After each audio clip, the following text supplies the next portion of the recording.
ಎಲ್ಲರಿಗೂ ನಮಸ್ಕಾರ ಸ್ನೇಹಿತರೆ. ಬೆಳ್ಳಂಬೆಳಗ್ಗೆ RCB ತಂಡದಲ್ಲಿ ಕ್ವಾಲಿಫೈಯರ್ 1ರ ಪಂದ್ಯಕ್ಕಾಗಿ 2 ದೊಡ್ಡ ಬದಲಾವಣೆ ಆಗಿವೆ.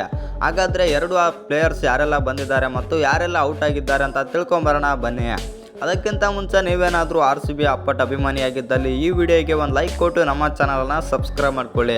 ಹಾಗೆ ನಮ್ಮ RCB ತಂಡ ಇವತ್ತಿನ ಪಂದ್ಯದಲ್ಲಿ ಗೆಲ್ಲುತ್ತಾ ಇಲ್ವಂತನೂ ಕೂಡ ಕಮೆಂಟ್ ಮಾಡಿ.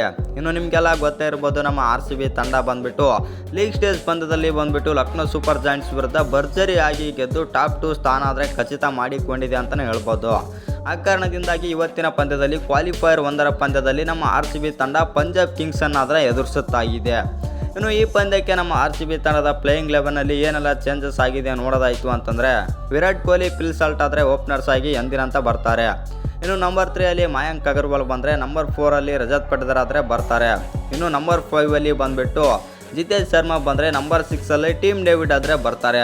ಇನ್ನು ನಂಬರ್ 7 ರೊಮಾರಿಯೋ ಶೆಫರ್ಡ್ ಬಂದರೆ, ನಂಬರ್ 8 ಭುವನೇಶ್ವರ್ ಕುಮಾರ್ ಆದರೆ ಬರ್ತಾರೆ.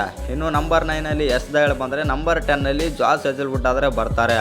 ಇನ್ನು ಎಂದಿನಂತೆ ಇಂಪ್ಯಾಕ್ಟ್ ಪ್ಲೇಯರ್ ಆಗಿ ಸುಯೇಶ್ ಶರ್ಮಾ ಆದರೆ ಆಡ್ತಾರೆ ಅಂತಲೇ ಹೇಳ್ಬೋದು. ಇಲ್ಲಿ ಒಂದೇನಪ್ಪ ಅಂತಂದರೆ, ಲಿಯಾಮ್ ಲಿವಿಂಗ್ಸ್ಟೋನ್ ಬದಲಿಗೆ ಟೀಮ್ ಡೇವಿಡ್ ಬಂದಿದ್ದಾರೆ ಮತ್ತು ನುವನ್ ತುಷಾರ ಬದಲಿಗೆ ಜಾಸ್ ಹೆಜಲ್ವುಡ್ ಆದರೆ ಎಂಟ್ರಿ ಕೊಟ್ಟಿದ್ದಾರೆ. ಇನ್ನು ಈ ವಿಡಿಯೋ ಇಷ್ಟ ಆಗಿದ್ದರೆ ಒಂದು ಲೈಕ್ ಮಾಡಿ, ಶೇರ್ ಮಾಡಿ. ಹಾಗೆ ಇನ್ನು ಯಾರ್ಯಾರು ಚಾನಲ್ಗೆ ಸಬ್ಸ್ಕ್ರೈಬ್ ಮಾಡ್ಕೊಂಡಿಲ್ಲ, ಸಬ್ಸ್ಕ್ರೈಬ್ ಮಾಡಿಕೊಂಡು ಬೆಲ್ ಐಕನನ್ನು ಆಲ್ ಇಟ್ಕೊಳ್ಳಿ. ಹಾಗೆ ವಿಡಿಯೋಗೊಂದು ಲೈಕ್ ಕೊಡೋದು ಕೂಡ ಮರಿಬೇಡಿ.